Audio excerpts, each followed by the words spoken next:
Hey, good people. Grits or cream of wheat? Who the hell is racist? Does anyone ever ask if they touch your hair? Black Like Me. You're listening to Black Like Me with Dr. Alex G., a podcast that invites you to experience the world through the perspective of one black man, one conversation, one story, or even one rant at a time. Here's Dr. G. Black Like Me. Hey, good people. I want to welcome you back to another exciting episode of Black Like Me with Dr. Alex G. Now, first of all, I want to make a little disclaimer. We normally record at our studio during the morning, midweek, but tonight we have a special guest who could only make it in the evening. So when you use community radio stations, there's a lot of music and sound going on. So if you hear some instruments and some strings going on, that is not my theme music. That is not my podcast music. That's some stuff that's going on someplace else inside the studio. So your iPhone, your smartphone is not broken. The internet is not broken. The noise that you hear might be real, but just understand it's community radio. Listen, you all. I have two guests in the studio. One I've been knowing since he was a young man, probably in his late teens. The other I've been knowing since before he was born. But it's a young man who's gotten a lot of national and international acclaim in the last few months. His name is Marlon Anderson, and he's in the studio with his son, Noah Anderson. You might know Marlon's name. You'll certainly know his face because he's the gentleman who was fired from his high school at Madison West for repeating the N-word. The kid was calling him that name, and he said, "Don't be calling me this name," and said it again. Someone put a radio on, it went through the halls, and he was fired.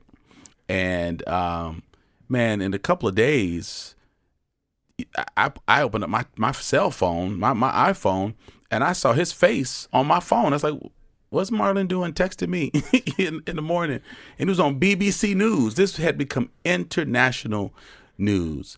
And so he and his son, Noah, who was one of the leaders of the protest in their school, they're in the studio today. And we're just going to talk about life, behind the scenes stuff, their own leadership development. And these are really some fantastic young people. I met Marlon as a musician and as a young minister. Once we're down on the ground now, I say arise, come on. I do what I do when ain't nobody left standing. When I'm through, you once we're down on the ground now, I say arise, come on. Never gonna stop giving them props till my casket drop. And even then still have an everlasting spot. Cause when the cash is the passion, stop missing everlasting hot. If you ain't rolling with the masses fly, not a friend but an enemy. If you ain't down, he gon' clown when he come around. Gotta bow to the sound of the coming crown. And he's become a loved figure in this community. And his son Noah has inherited his lyrical abilities, his rap abilities. In fact, some might even question whether or not he has succeeded his father's limits. And we're gonna make sure that there's a link so you can hear Young Gap drop and spit. They say freedom is a state of mind. Easy to say when you never really had to grind. I breeze coming from someone who benefits of America's lives and the blood and sweat of my ancestors' cries. They say freedom is a state of mind, but hard to find where every time your hair rise, when you see the lights and hear the chimes of the sirens here to protect you. The badge meant to serve, but only serves the church a couple G's to bury you. Freedom is a state of mind, but no amount of meditating give me peace of mind. Knowing that there's only a matter of time before that big red target on my back hits bullseye, bang, bang, drop dead or die. And so, Marlon, Noah, welcome to the studios today. Welcome to Black Like Me. How are you young men doing? I'm good. Doing great, Dr. G. It's good, man. Marlon, it's good to see you, man. It's good to be seen. I'm looking forward to talking with you all about your experiences. And hopefully, I want to come at it a little differently than all the other hundreds of interviews you've done. But I really appreciate you all being here. I know you all got a movie tonight and it's, you got some other stuff to do. But I really appreciate the fact that you all are taking time to talk about these issues, because there are a lot of people who are listening to Black Like Me to understand how to wrestle with issues of race and disparity. And so our talk tonight is just know it's going to help people. Now, what you all may not know is that I have a segment in my show that's called Black Icebreakers. And so I ask folks some questions. Don't worry, you don't lose. No one has lost their black card. But I just ask some questions just to talk about our cultural uniformity. And so, Marlon, I'm going to start with you, if I may. You would. Grits or cream of wheat? Grits. Come on, man. Come on. That's right. You from, was it Itta Bena, Mississippi. Mississippi. Yes, sir. Okay, so I might know the answer to this, unfortunately. Butter and sugar or butter and salt? Butter and sugar. Oh, come on now. Okay. That's what they do down in Itabena. That's it. That's all. We put sugar on cornbread and buttermilk. Come on now. Come on now. I got you. Okay, let me see. Marlon. You're in your late 40s. Yes. And so did you ever have a straightening comb in your hair? I did. I used to do it myself. Burn my head. That was my next time. question. Have you ever been burned by a straightening comb? Yep. Only by myself. My mama knew what she was doing. I didn't. You would straighten your own hair. Yes. Even women would have somebody else straighten their hair. You would straighten your own hair. I do that mess. I burn my. Oh, you can smell it. I was like, I think it was on there too long. Oh my goodness. Hey, when you was growing up down there in Mississippi, how did old folks get a bone out your throat when you got a fish bone stuck in your throat? Do you remember that? Hit you in your back real hard till it flew out. Oh man. Yes, sir. Did they ever use white bread? Some people used to use. They used to use white bread sometime when people have a fish bone stuck in their throat. So you don't remember doing that? No. You're also a little younger than I am. Let me see. Did you have play cousins or relatives named Lemaine, Junebug, John, Mookie? Yes, I got a cousin named John. You got a cousin named John. Why black people do that? They got to say it twice, John. That's our way of saying junior. Gotcha. We don't say junior much. Even though my father was junior, but yeah, it's John. Do you know what cocoa butter is used for? Everything. Yes, sir. Man, you use with chapstick, lotion. Wait! Chapstick. You can put cocoa butter in your lip. Butter everywhere. That mess is like a wonder lotion. Oh my goodness. Okay, you got 10 seconds. Tell me as many uses of Vaseline that you can think of. Go. Oh, lip balm. Golly, I can't think. Hair grease. They rub it on your face before you go to church. Oh no, that's good. You can use it for whatever. That's good. Boxing. Oh man, boxing. Do you know how to clean chitlins? I refuse. When I found out at the ripe old age of 5 what chitlins was, I was crying with a plate in front of me, and I begged my mama. I didn't want to eat them after my brother told me what they was. And my mama took my plate, and she said, I eat them, and I never ate chitlins again. She ate them wrinkles. Did you have a mother, aunt, grandmother that used to wear a duster around the house? Do you know what a duster is? I ain't heard that word in years. Those little thin sort of paisley material house coats that had snap. Yeah, they would snap down the front. My grandmama, she did that. My grandmama did that. She did that. And I hated them things. Did your mother ever tell you go get me something to beat you with? Every time I got in trouble. That was the way in Mississippi. You had to go get your own switch. And I always was warned, if I come back with a twig, they're going to bring back a tree. That's right. So you had to pick the right one. Like, I had to you pick go out there crying. Switch. You're like, I want this because it won't hurt. But if I bring it back, my mama gone. Listen, I felt like Jesus carrying my own cross. I was like, this ain't right. Oh, I don't want this. Did you have to be on the porch back at the house before the street light came on? Yes, or sir. Before the light hit the top of the trees? Didn't need a cell phone or nothing. I just looked at the lights, the light's about to come on, man. We finna go. And all the kids would run home. Because we knew if we went home before the lights came on, it was going to be some drama. Wow. In houses in Mississippi, I saw this in Chicago. Older black folks used to have a shrine with three historic figures like on a mantelpiece. Did y'all have those? Yes, sir. Who were they? Dr. King, the Bible, that big family Bible, the big thick one. And who was the third? Oh, and Jesus. And Jesus.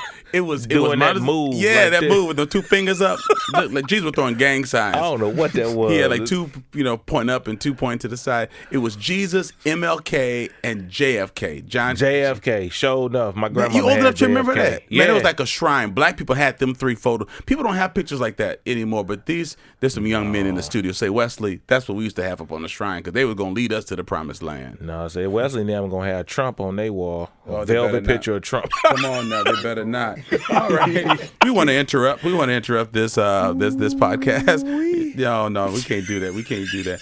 Man, no, we can't leave you out. Your dad did real well. You know what a butt whooping is? Yes. Yeah, I know it too well. What's a butt? We just call them whoopings. Black people call them a butt whooping. What's a butt whooping, Noah? Butt whooping is that that ABC, you know, after you did something bad, you get what you did in syllables. They tell you why Syllable you up getting it. Yeah. Why did you go out? And I'm like, I don't know. Stop it, mama. Yeah, I know what a butt whooping is. You know what a butt whooping is. Yeah. Let me see. Marlon, can you name any of the children on Good Times? Golly, JJ, Michael, not Velma. What's the girl name? It rhymes with Velma. That's Scooby Doo.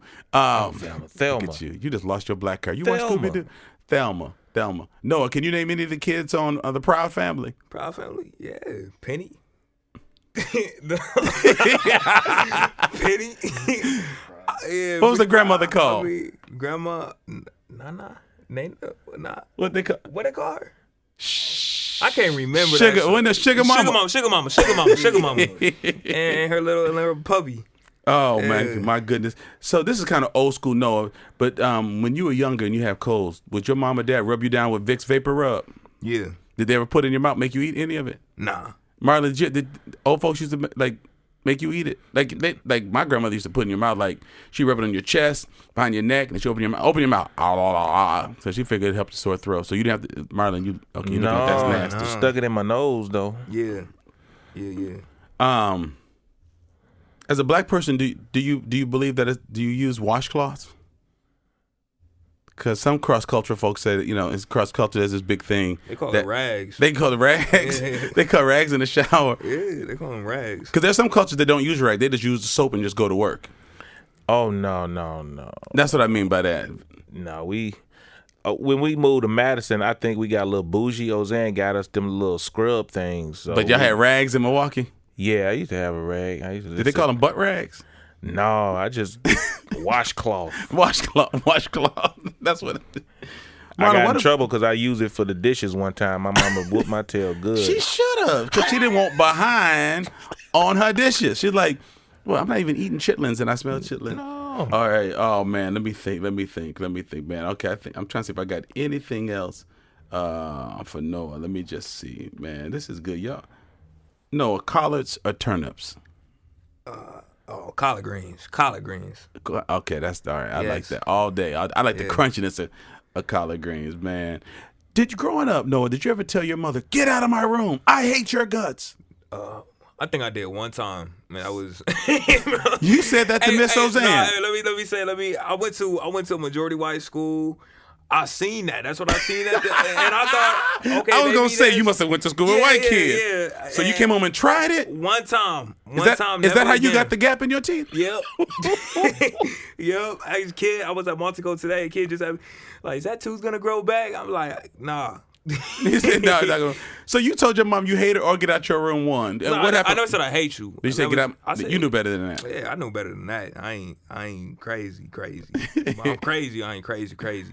But I did that one time, and I would never do that again. It's PTSD in my brain. Oh my goodness, y'all, that was good. Y'all did a good job on that. All right, y'all get to keep your black card. I love that.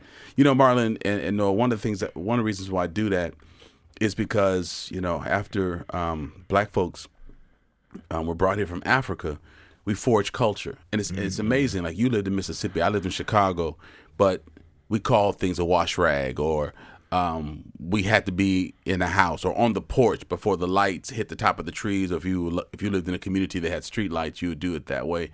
But it's amazing that East Coast, West Coast, South, there are experiences that black folks had, and I don't understand. Without social media, how we had those cultural norms that people just share. You can meet black people from all across the country and say, hey, did you put sugar on your grits? And just, or that duster. Like, you didn't call it that. Be like, oh, you did. You said, wait, I ain't thought about that in a long time. So culture's kept us together, keeps us sane. So I love asking those questions because my non-black listeners will hear these things and think, I have no concept of what they're talking about. But how do all these black people have the same answer? Like the fact you named those 3 shrines, that's just something that's embedded in our culture. And defeated people don't create culture. So the fact that we have those cultural norms, it just shows that we're resilient people of African descent. So, Marlon, man, back in October. Oh, Lord. Back in October. So folks need to understand this. Marlon's wife has been working for me at Nehemiah, a nonprofit I started about 28 years ago, for at least 10, 12 years. She runs our K through 12 programs. And so Marlon help sometimes with our brother program, with some transportation, doing programs with young men. Marlon and I took some young men to Mississippi for a Rites of Passage program years ago. So Marlon has probably spent the bulk of his career working with young people, strengthening young people, building culture in them and affirmation, working with music. But we got a call that you have been let go from your job because some kid was yelling at you, calling you the N-word, and you repeated back, don't be calling me that. And someone heard you repeating the word back. You were not calling that child that. You were not calling that child out of their name. And so it just started hitting, local news. I remember saying one thing, hey, call this news outlet, get an attorney. But man, this thing just really blew up. So I'm not gonna have you just recount the whole story. But just for folks who are listening, is most of what they heard in the news around the world true, that you repeated that word and that's what you were fired for in a zero tolerance space, that you said a word that's not allowed to be said? And so is that part true? Was that the basis of your release? Yeah, that was the base of it. And it was kind of ridiculous. It still is ridiculous, but right. I was called the word. And the interesting thing is, I've been called that word before. In school by students. And it was always a principal who would step up and correct the student, reprimand the student. You're not going to use that language. You're not going to call my staff that. Come into my office right now. And the principal would also say, Marlon, can you come into the office with us? And then a restorative conversation would be had. This was something that was not planned. It just was fluid. Sure. Because we had a good working, it just was a good working experience, good working relationship that I had with other principals at East. It even happened at West before. But in this particular situation, instead of kind of like coming to the defense of the staff being called this derogatory term, I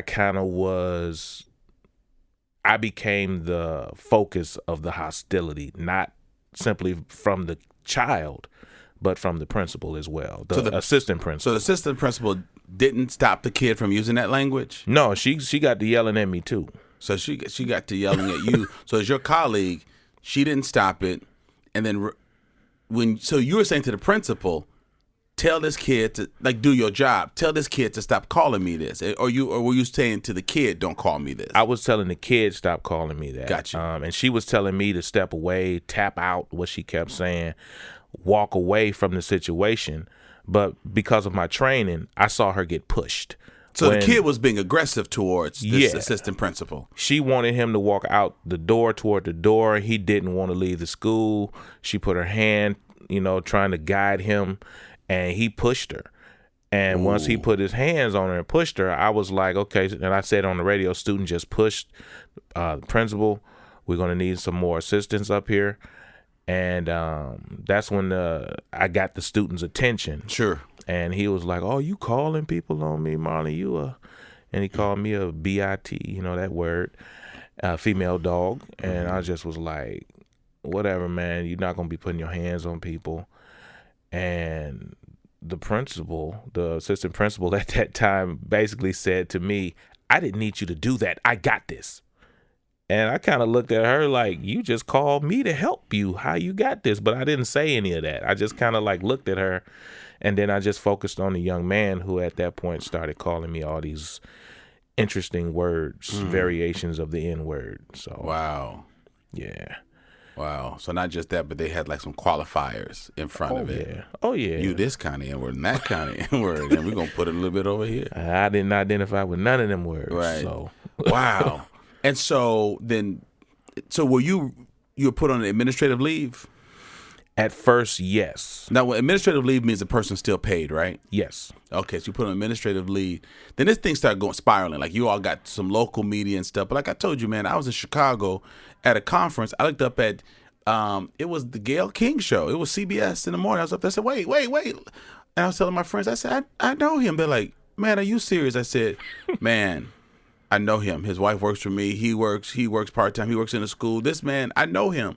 And so they're talking about what was going on. And that was the day I think they announced you were going to get your job back. But what was the span of time between What was it? What was that period of time of uncertainty when you didn't even know if you had another job? Was that a week? I think it was a little over a week.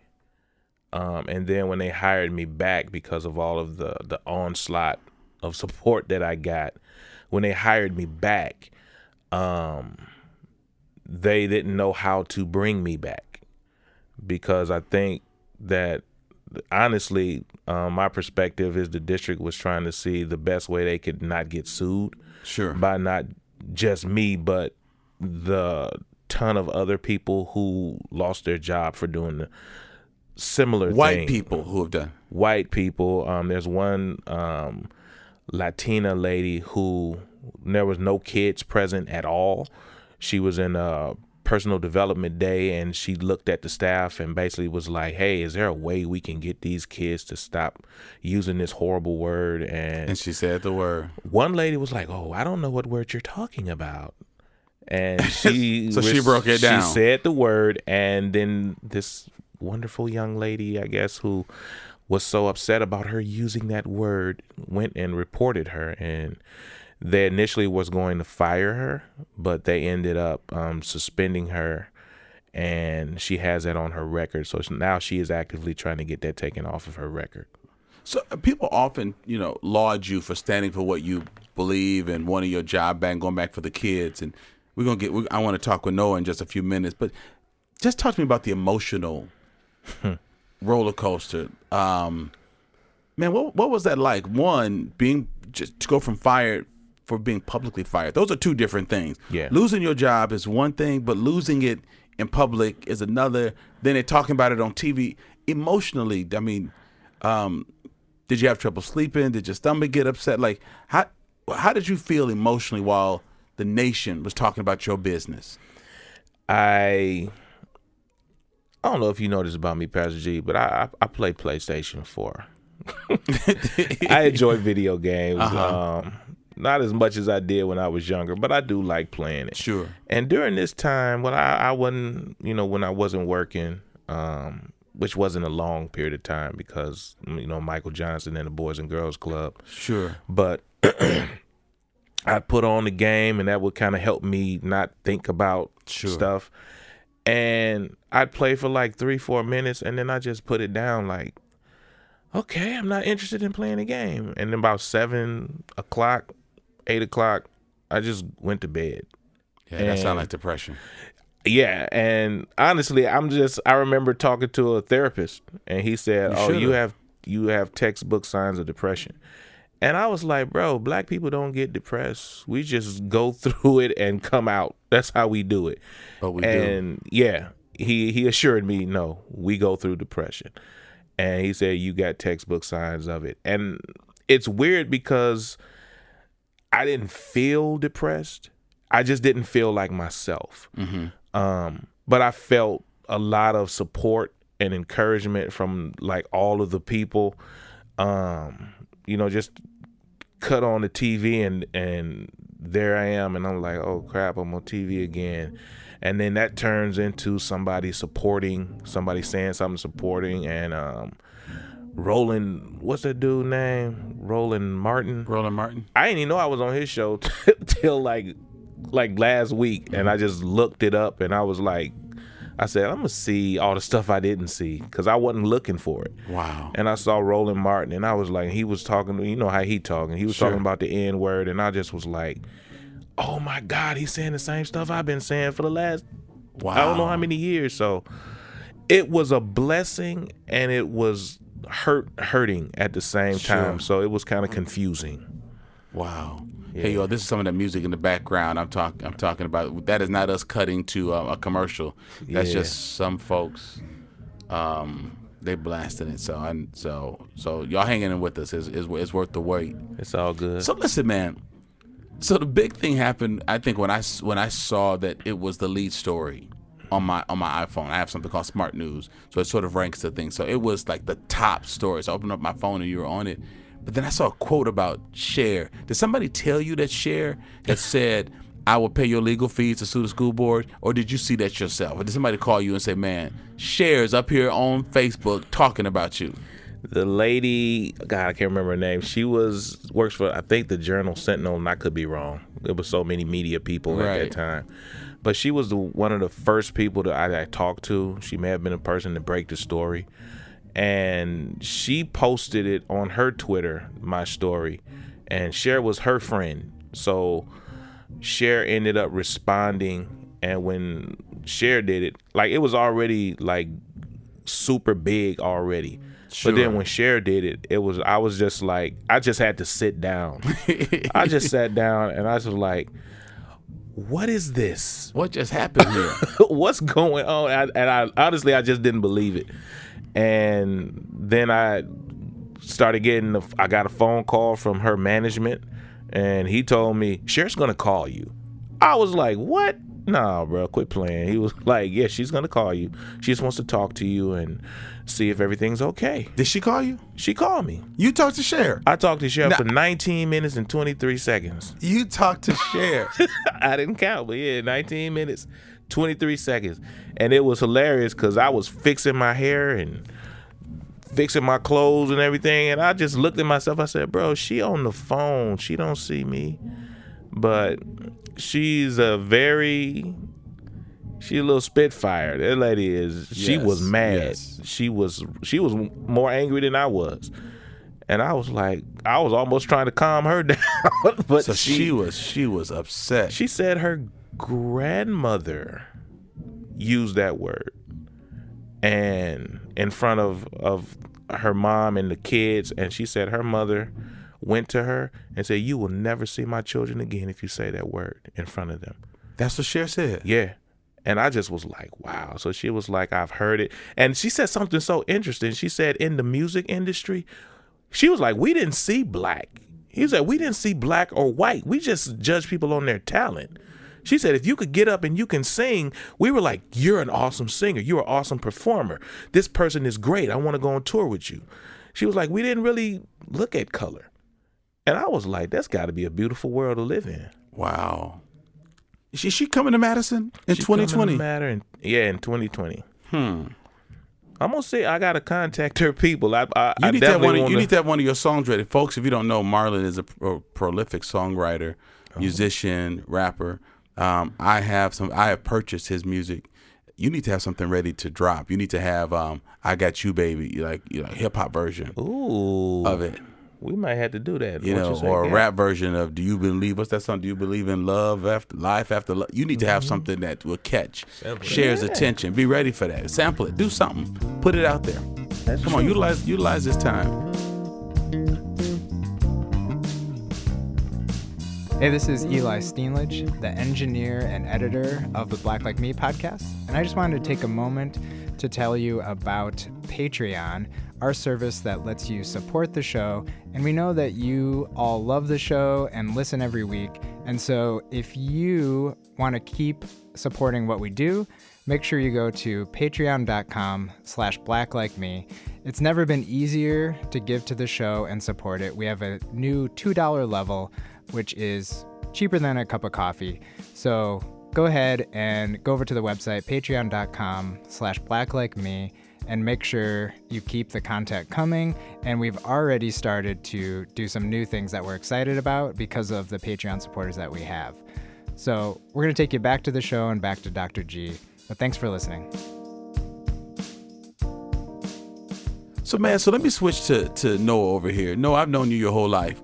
And I probably talked to you more today than I have in the last 3 years. Just because you're a quiet young man, and at least the part that I saw. But when my wife went to that conference, I mean that there was I almost called it a town hall meeting, but it was a pep rally. So the students were getting together to really speak on behalf of your father. And am I getting this correct, Noah? Are you an officer for the Black Student Union? I'm the president. You're the president of Black Student Union. So then it was your role to talk. My wife came home, and she doesn't impress easily, but she was ranting and raving over the strength of your words, your confidence, and your love for your father, but your conviction of standing up against wrong. She loved the way that you moderated, that there were some people saying, no, we got to cut the time off. You got to cut the time off. And she said there was a young man that was trying to say something. And you said, no, let the brother speak. I want to hear what the brother's got to say. She really loved the way you handled yourself and the crowd and the emotion of the moment, man. And there's something about when pressure happens, the best of us can come out. Yeah. But were you surprised at what came out of you? Were you surprised that you could hold yourself in that kind of court and space, man? Yes, I definitely was. I was like, I remember, I forget, I think it was ABC Nightly News? Yeah, night news. And I got up there speaking, and like words were just flowing out. And you know, I wasn't stuttering. I was just like speaking, and like it was just coming to my head. And I impressed myself. I was like, wow, I didn't know I was that. You know, I knew I was woke. I didn't know I was that woke. So you know, I definitely impressed myself. I learned a lot about myself through that entire process. And I pretty much learned I want to dedicate my life to wrongly justified people. I want to, you know, I want to better my community, the black community as a whole. Sure. Make America a Wakanda. You know what I'm saying? No, I got you. Now, you know, you hear different stories. So I'm asking you this to just make sure that it's clear. Like your faculty advisor or the person who's the staff advisor to the Black Student Union, is it true that they were not there that day? Were they out sick or something? They were not there that day? Yeah. He wasn't there. Yeah, he was out sick. And so that created a space for a leader to step up. And sometimes leadership is forged in those opportunities. Yeah. And so did you have more mic space than you had anticipated coming into that day? Yeah, definitely. That's impressive. Yeah, we went outside and we had about like I'll say 5 news people out there just waiting. Just like, I felt like Drake, you know. I feel like it was paparazzi, and I was just like, you know, it was like, tell us about this, tell us about that. They were putting the microphones in your face and stuff. Yeah. When we got done talking, like when we went into the Doyle building, when we got out, it was legit. It was crazy. It was like it felt like the movies. So man, so let me ask you this, Noah. Did the rally took place the day before the walkout? Mm. Is that true, or did you all have the rally? Yeah. And so then y'all walked out that same day? No, the rally took place the day before. And then you had a walkout. So were you a leader of the walkout too? Yeah. It was me and my committee. We were at the front. We told everybody what we're gonna do. We set it all up that they would walk around the Doyle building while we went inside. So y'all walked from West High School to the Doyle building. How far is that? About 2 miles? Yeah, about I believe, or a mile and a half. Man, and I heard it was peaceful. You all didn't embarrass the community. Not that we would expect you to, but when you hear about that this is happening, is being led by a young, brother, who raps and who's, you got natural hair that's twisted. Yeah. I mean, you epitomize something that a lot of folks in America are afraid of, or at least questioning. But then you're leading a group that was not all black. I mean, that was a multicultural group that was following your leadership. So you're a young black brother, and you got folks from various backgrounds. I mean, were white people in the crowd too? Another group? It was. They had like. They said it was about 86% of the school was gone that day on the walkout. 86% of the school. Yeah, about 86% of the school. That it was so empty that they just took all the kids to the gym, or you could leave. So because y'all emptied the school out. Yeah. How did you communicate this to your folks through social media, through Twitter? How did you communicate to the folks at this time? We're gonna meet at this place. We're gonna walk. Tell me about the logistics. Who put the route together? So actually, it was I told my committee about what was happening. Like they was trying to fire my dad, and he wasn't actually fired yet, but it was in the talks of doing it. Sure. And because he got sent home for the day, we got the news that he got fired. Then we like, man, they just fired my dad, and they said, okay, what we finna do? And then we were like, man, we gotta do something. We was talking about a walkout. We was talking about all this stuff. So actually, the walkout was we wanted to do a walkout. Sure. But the walkout got started by what is it? It was a couple of girls who ran the West Study page.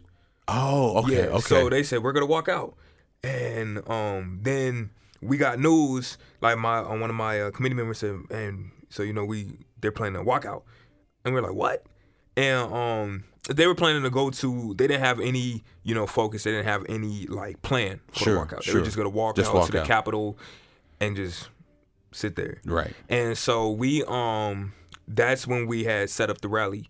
We had said, so we heard that the walkout. He said, we want you guys to come to the rally, our BSU meeting on this Thursday, so we can get this put together. And so we talked to our teachers, and they gave us literally pretty much an entire day to plan out the entire rally for the next day. The teachers let you do that? Yeah, the teachers, it was ones where they gave us their support. One of my favorite teachers, Mrs. Zapia, Miss Gavelber, they was with it the entire time. I talked to both of them, and they helped us. They helped guide us and things. So we had a lot of support by the community, and I saw that West is a community. That's a powerful thing to say. That's my alma mater, class of 1981. Okay, yeah. So the teachers gave you space to develop into your leadership, to develop that leadership. They didn't try to hold you back. No, don't do this. This is disorderly disorderly conduct. They heard your heart, supported you all, in support of your father, who had been, he's a confidant. When you hear security, you just think they break up fights. But no, he knows the student's name. They know his name. They talk to him about their problems. He can tell you her mama's sick. His father's not in the picture. They had a baby. I mean, I know how your father works and how he loves kids and knows kids. So the kids wanted their voices to be heard.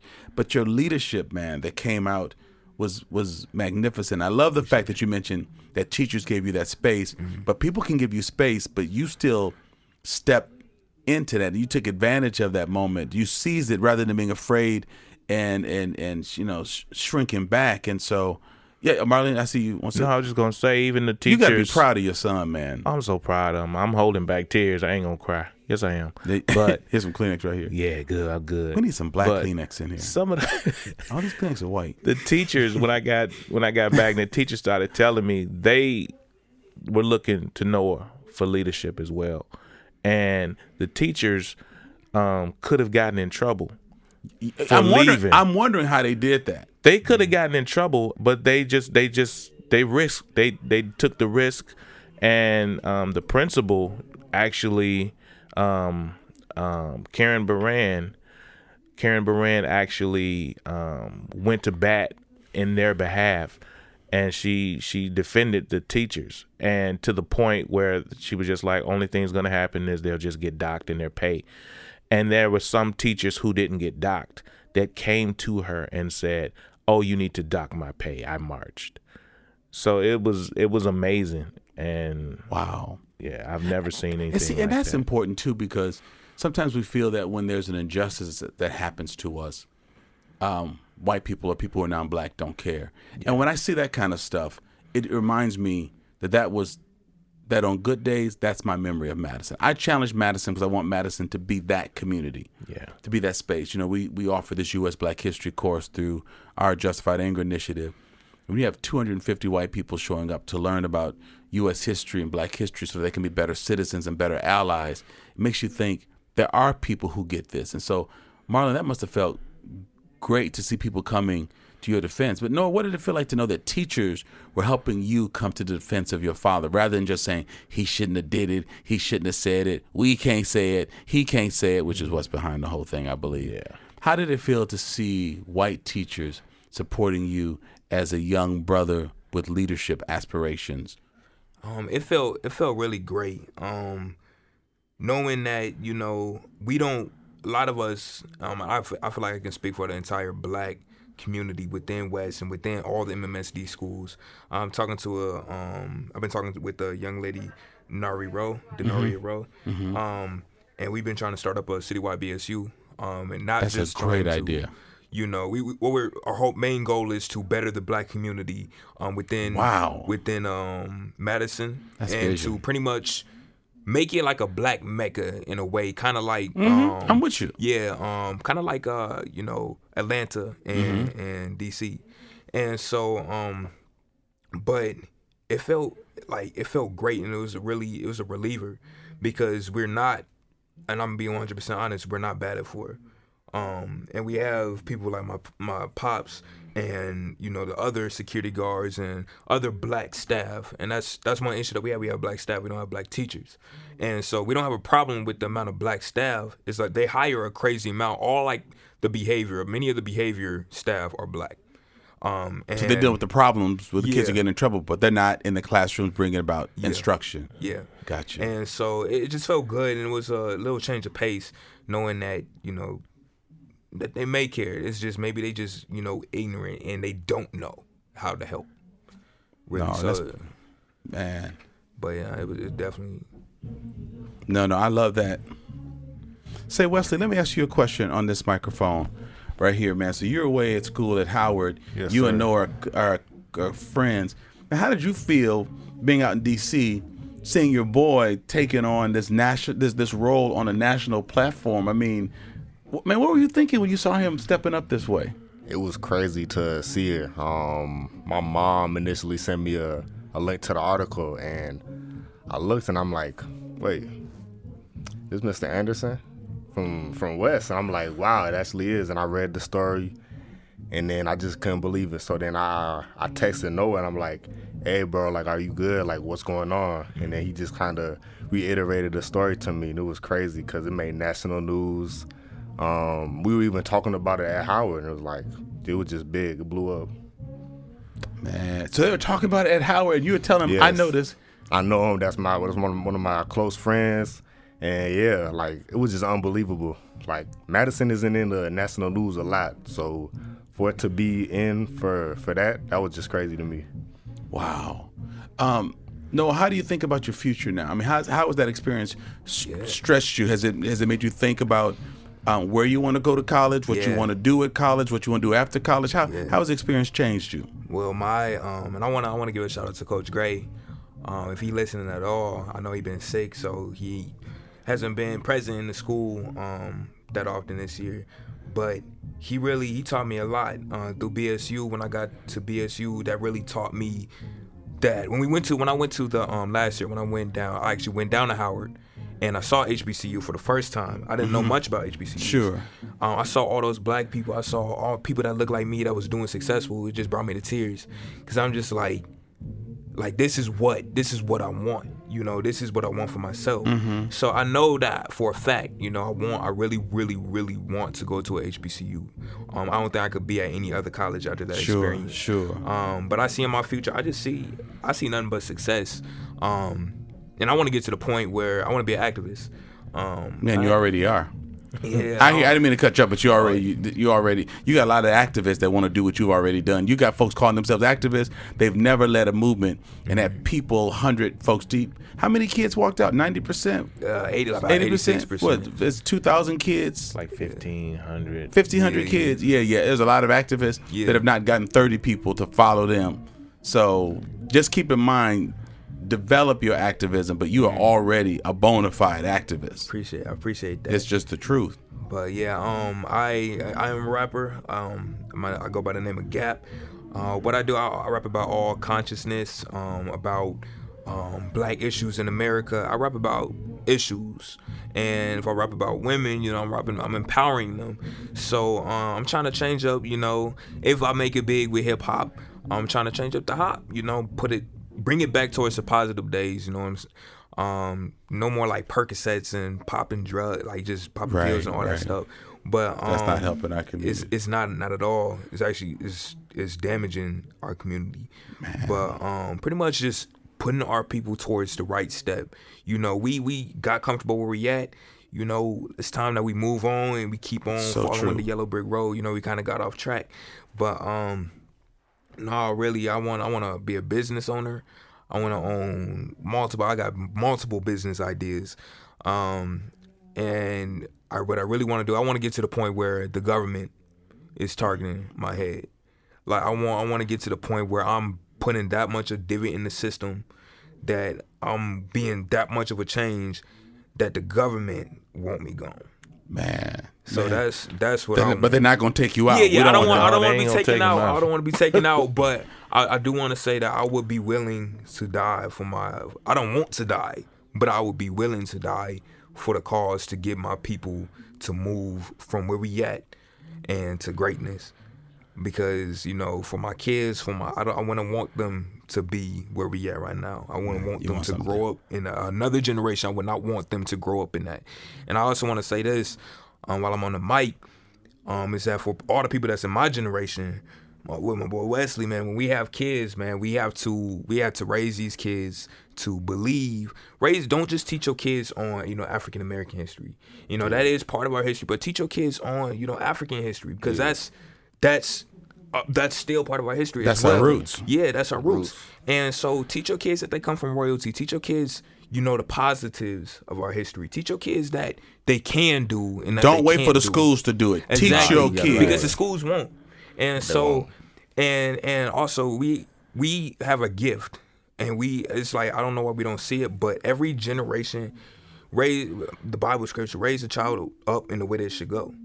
And so we raise all our kids up to love. If white kids raise their kids that everybody's equal, then that's a whole nother generation, and man, that could end racism. So every group of people has that could end war, brother. They can end war. Every generation has the power to end something completely. You just gotta raise a child up in that way, and the majority gonna rule. There's gonna still be some people that's away from that, but the majority, gonna make the difference. Majority rules, Man, that's powerful. Listen, I want to underscore something that this young man just said, and for my white listeners, I want you to really understand this.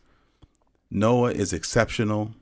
He's brilliant. He's a communicator, and he comes from good family. But he's not an anomaly. Say Wesley is brilliant. They got other brothers and sisters that are brilliant. The people they put in front of mics, the people they give contracts to, are talking about our families and raping our women and popping these drugs. The folks that show you in the media, the people they put up in posters, are not about this. Yeah. Do not think that brothers like Noah or Say Wesley don't exist. They are all over the place. Yeah. But listen to what they're saying. We need black teachers and not just black behavioral specialists. We need black teachers not just for them, but for white kids to see black people in a different position. They're saying they want to serve the community. They want white parents to teach their kids that racism is wrong and that your kids ain't better than nobody else. This man is saying stuff that presidents have not said, not just Trump. Let's stop demonizing Trump. I mean, he brings a lot of it on himself, but come on, the Clintons didn't say this, the Bushes didn't say this. This man is saying something that elected officials are not saying. He's saying with each generation, a parent teaching their children right will bring more good doers and right doers into the community. And so I want you to look at young black men and young black women differently when you see them. Don't look at deficiencies or things that have been heaped upon them.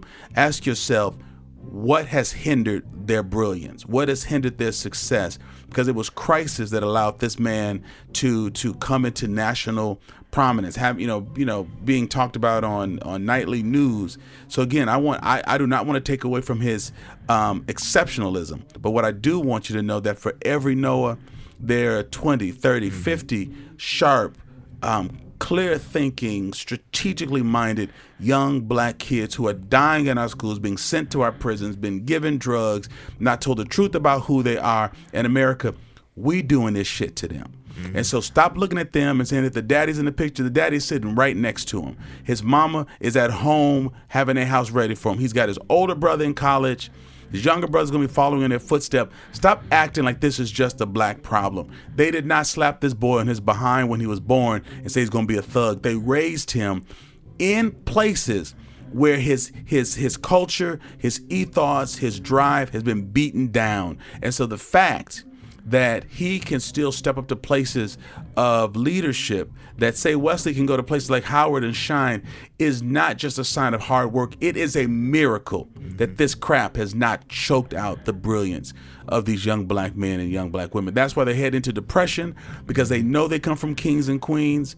They know that they're from royalty, and they're not talking about it in the classrooms. The teachers don't look like them. And if they raise their voice, they don't take their hats off fast enough, they call in the police, they're criminalizing them, they're creating records. And so I want you to understand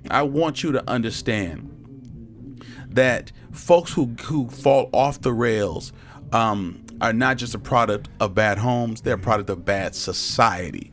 And we got to change stuff. Yeah, man, everything that you just said really reminded me of one of my all-time favorite rapper, Tupac. And it's by not just his lyrics, but I looked at every single one of his interviews. One of the most intellectual people I ever He was seen. brilliant. I have a friend, I'm not gonna name him, But he told me his story. He grew up in projects in Chicago, and the story that he told me is just it's crazy. I couldn't imagine going through what he went through. But he's one of the brightest dudes I know. Sure. But one of Tupac's quotes, "Thug life." He coined that term, thug life. And what's that? Can I? I want to say everything. It has offensive language. No, you can't. This is you just heard me cuss, so you can say it. Go ahead. But your dad, can you say it?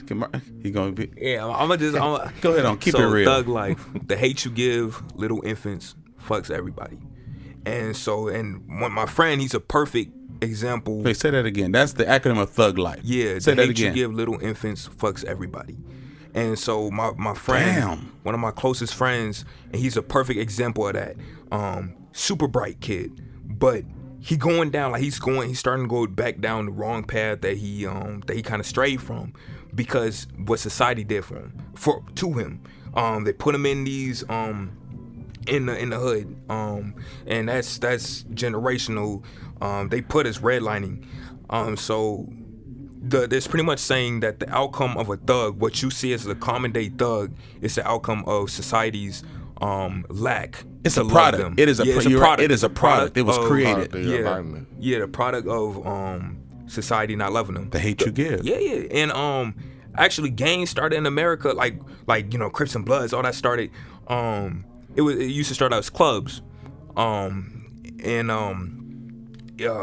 Oh, my bad. I'm sorry. No, you're doing fine. Yeah, it started out as clubs, and that was because black kids were not allowed to go to Boy Scouts.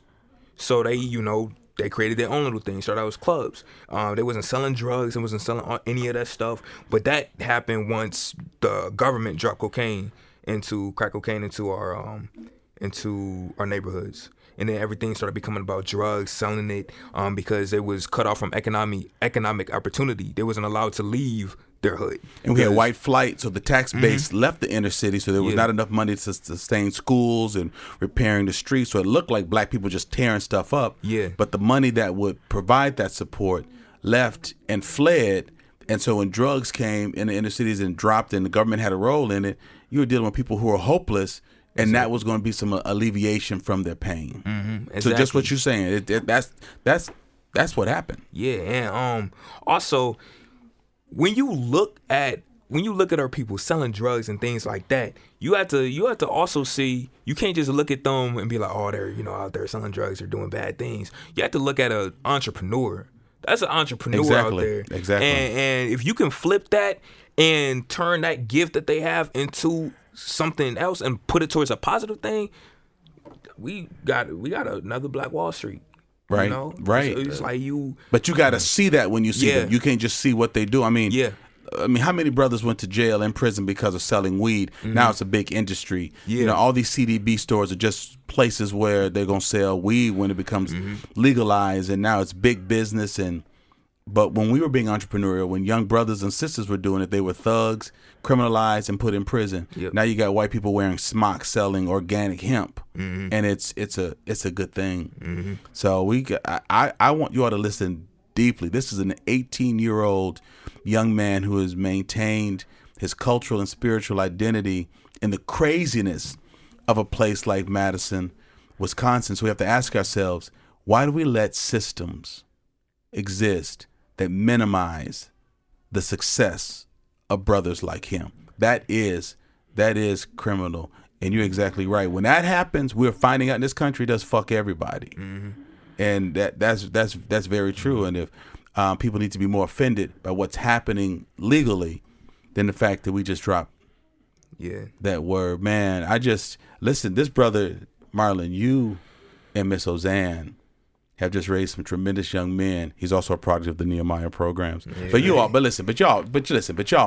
raised him.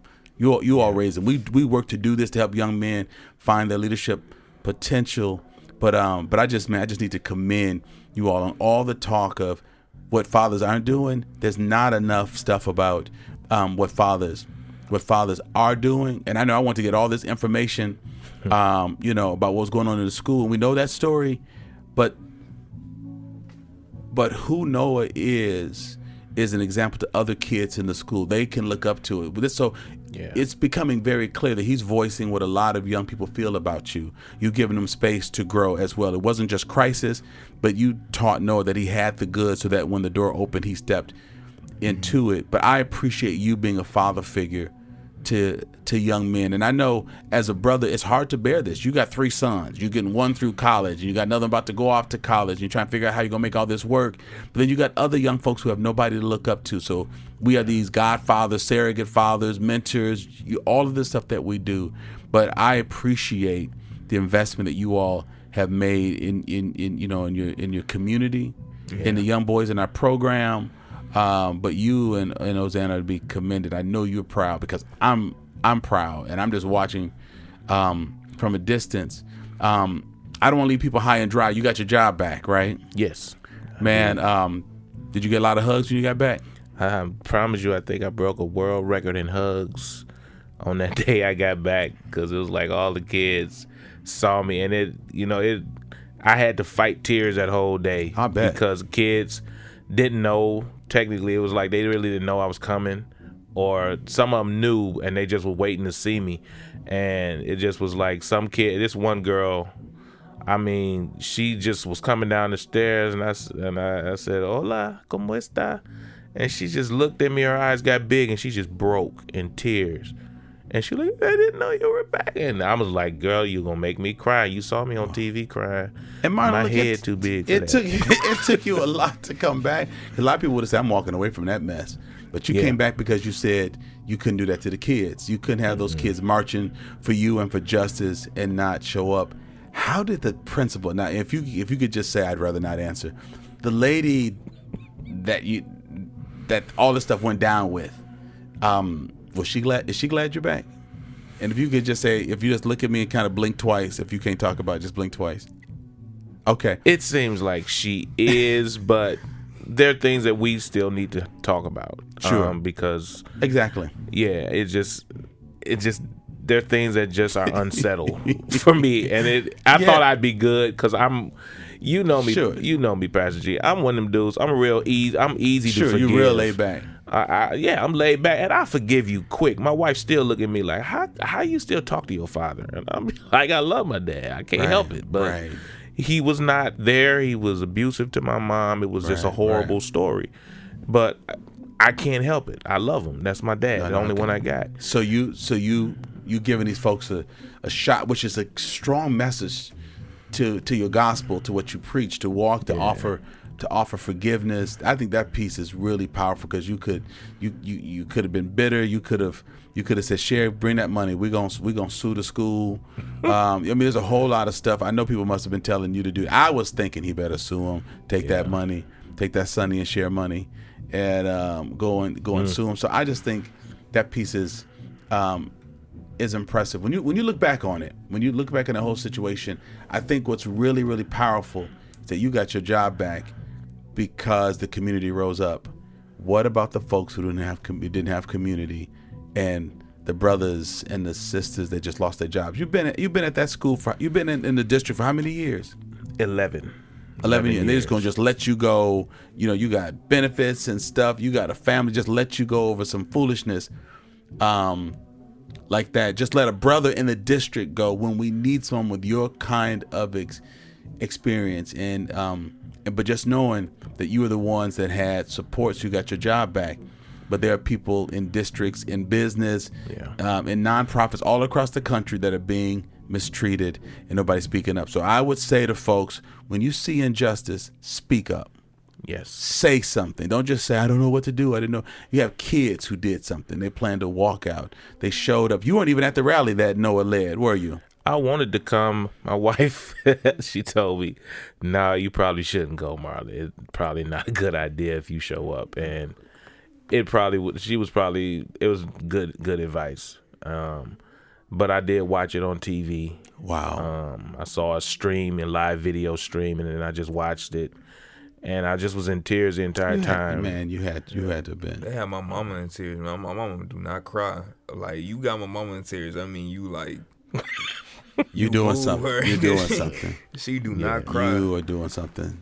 So listen, I know you all have some other plans later today, but I really appreciate you all coming here and telling your story. Noah, I really, really appreciate your story, man. Say, Wesley, it's good to see you. I haven't seen you since kindergarten. Yeah, good to see you too. Coming back, yeah. Make sure you find those alphas out there at Howard. They'll take care of you, good brother. They'll take care of you. And so, man, Marlon.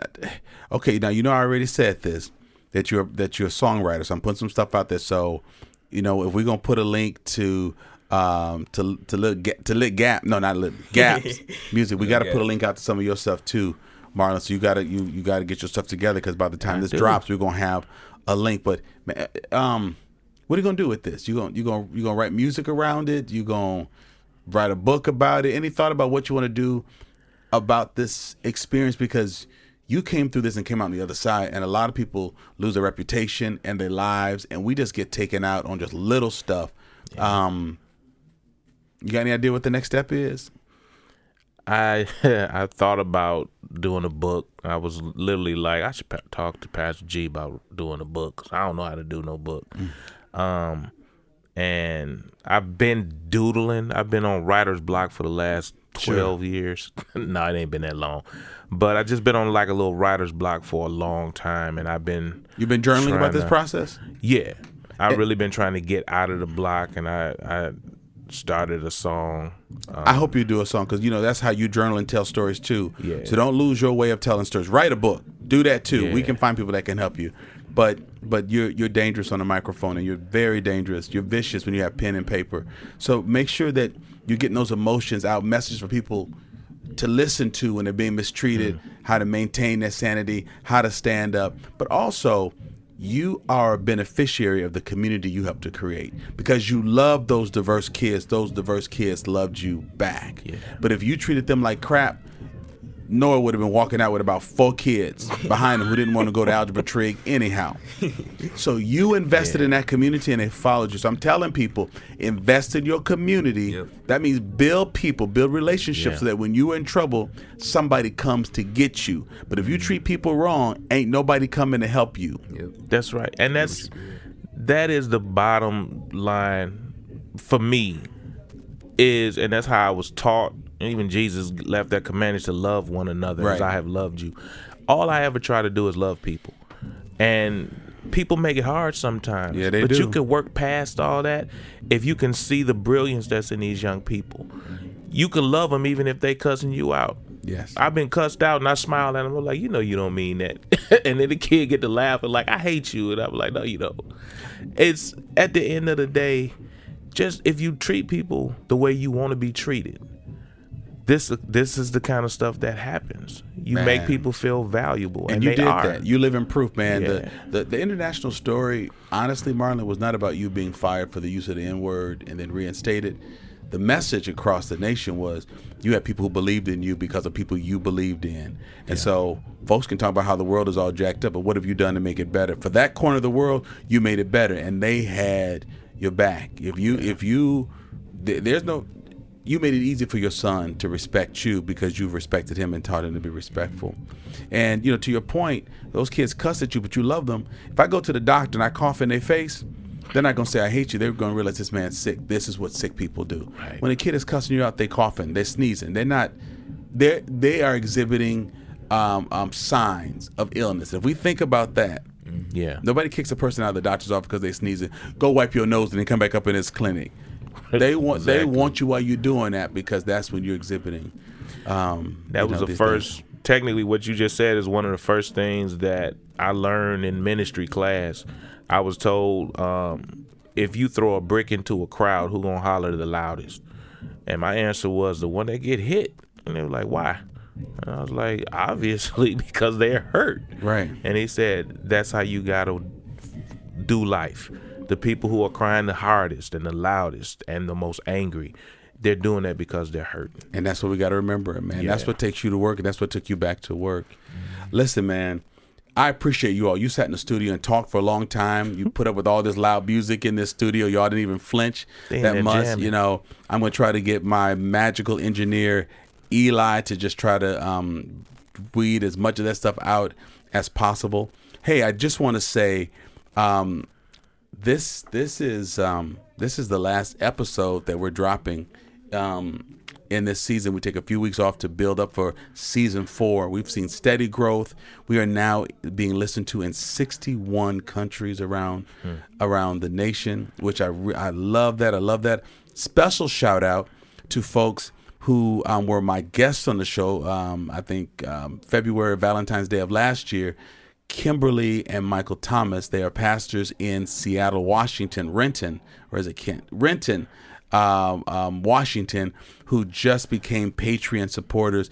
Kim, Mike, thank you all. I know you all are always listening, always talking about it, but thank you all for joining the Patreon family and supporting this work. And so listen, you all, we've had this great episode, great energy. Go to the links, listen to Gap's music, listen to Marlon's music. Marlon, you still call Scribe? I am.